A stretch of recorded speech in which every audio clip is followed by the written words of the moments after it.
ಮಾತನಾಡಿದಂತಹ ತಾಲೂಕು ಹಿಂದುಳಿದ ವರ್ಗಗಳ ಇಲಾಖೆ ಸಿದ್ದಾಪುರದ ಕಲ್ಯಾಣಾಧಿಕಾರಿಗಳಾದಂತಹ ಶ್ರೀಮತಿ ಆಶಾ ಬೇಗಂ ಮೇಡಮ್ ಅವರು ಈ ಕಾರ್ಯಕ್ರಮದ ಕುರಿತು ಅಧ್ಯಕ್ಷೀಯ ಮಾತುಗಳನ್ನಾಡಬೇಕೆಂದು ಕೇಳಿಕೊಳ್ತೀನಿ. ಎಲ್ಲರಿಗೂ ನಮಸ್ಕಾರ. ಇವತ್ತು ಈ ಸಾಮಾಜಿಕ ಪರಿಶೋಧನೆಯ ಕಾರ್ಯಕ್ರಮದ ಉದ್ದೇಶ ಮತ್ತೆ ಅದರ ಪ್ರಯೋಜನ, ಆ ಕಾರ್ಯಕ್ರಮದ ಬಗ್ಗೆ ಇರುವಂತಹ ಎಲ್ಲ ಸವಿಸ್ತಾರವಾಗಿ ಶ್ರೀ ನಾಗರಾಜ್ ಸರ್ ಅವರು ಹೇಳಿದ್ದಾರೆ. ಅದರೊಂದಿಗೆ ಅದರಲ್ಲಿ ವಿದ್ಯಾರ್ಥಿಗಳದ್ದು ಮತ್ತೆ ಪಾಲಕರ ಭಾಗವಹಿಸುವಿಕೆ ಎಷ್ಟು, ಅದರದ್ದು ಪ್ರಾಮುಖ್ಯತೆ ಏನು ಅಂತ ಅವರು ತಿಳಿಸಿದ್ದಾರೆ. ಅದರಿಂದ ಅದ್ರ ಜೊತೆಗೆ ತುಂಬಾ ಭಾಗವಹಿಸುವಿಕೆ ತುಂಬಾ ಉತ್ತಮವಾಗಿದೆ. ಅಂದ್ರೆ ಶಾಲೆಗೆ ಹೋದಾಗ ತುಂಬಾ ಪಾಲಕರು ಕಡಿಮೆ ಇದ್ರು, ಬಟ್ ಇಲ್ಲಿ ನೋಡಿದ್ರೆ ಆ ಲೆಕ್ಕಕ್ಕೆ ತುಂಬಾ ಜನ ಇದ್ದೀರಿ. ನಿಮಗೆ ಶಾಲೆ ಬಗ್ಗೆ ತುಂಬಾ ಕಳಕಳಿ ಇದೆ, ಮಕ್ಕಳ ಬಗ್ಗೆ ನಿಮಗೆ ಕಾಳಜಿ ಇದೆ ಅಂತ ಇದರಿಂದಲೇ ಗೊತ್ತಾಗುತ್ತೆ.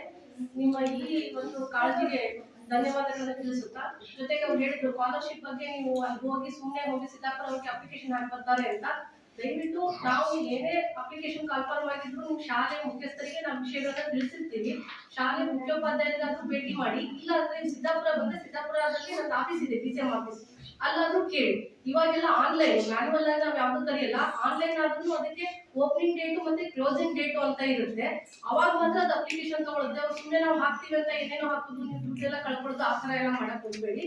ಏನೇ ಮಾಹಿತಿ ಇದ್ರು ನಾವು ಅಲ್ಲಿ ಕನ್ಫರ್ಮ್ ಆದ ತಕ್ಷಣಕ್ಕೆ BO ಆಫೀಸ್ ಮುಖಾಂತರ ನಿಮ್ಮ ಮುಖ್ಯೋಪಾಧ್ಯಾಯರಿಗೆ ಹೇಳ್ತೀವಿ. ಇನ್ ಕೇಸ್ ನಿಮ್ಗೆ ವಿಷಯ ಗೊತ್ತಾಗಿಲ್ಲ, ಸಿದ್ದಾಪುರ ಡೈರೆಕ್ಟ್ ಬಂದಿದ್ದೀವಿ ಅಂದ್ರೆ ನಮ್ಮ ಆಫೀಸಿಗೆ ಬನ್ನಿ.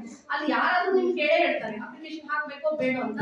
ಆಮೇಲೆ ಇವಾಗಲೂ ಅಪ್ಲಿಕೇಶನ್ ಕನ್ಫರ್ಮ್ ಆಗ್ತಾ ಇಲ್ಲ, ಯಾಕಂದ್ರೆ ಅವರೇ ಆನ್ಲೈನ್ ಮುಖಾಂತರ ವಿದ್ಯಾರ್ಥಿಗಳನ್ನ ಆಯ್ಕೆ ಮಾಡ್ತಾರೆ. ಸ್ಯಾಟ್ಸ್ ID ಮುಖಾಂತರ ಅವರೇ ಮಾಡಿ ಅದಕ್ಕೆ OTR ನಂಬರ್ ಅಂತ ಕೊಡ್ತಾ ಇದ್ದಾರೆ. ಹಂಗೆ ಏನಾದ್ರು ಬಂದ್ರೆ ನಾವೇ ಸ್ಕೂಲ್ಗಳಿಗೆ ಬಂದು ವಿದ್ಯಾರ್ಥಿಗಳ OTR ನಂಬರ್ನ ಕ್ರಿಯೇಟ್ ಮಾಡ್ತೀವಿ. ಹಾಗಾಗಿ ಸ್ಕಾಲರ್ಶಿಪ್ ಬಗ್ಗೆ ಏನೇ ನಿಮಗಿದ್ರು, ನಿಮ್ಗಾಗಲಿಲ್ಲ ಅಂದ್ರೆ ಅಟ್ಲೀಸ್ಟ್ HM ಬಗ್ಗೆ ಅವ್ರನ್ನ ಕಾಲ್ ಮಾಡಿದ್ರು ನಿಮ್ಗೆ ವಿಷಯಗಳು ತಿಳಿತಾವೆ. ಅದ್ರ ಬಗ್ಗೆ ನೀವು ಯಾವುದೇ ಮೊದಲ ಇಟ್ಕೋಬೇಡಿ ಅಂತ ಹೇಳ್ತಾ ನಾನು ಎರಡು ಮಾತು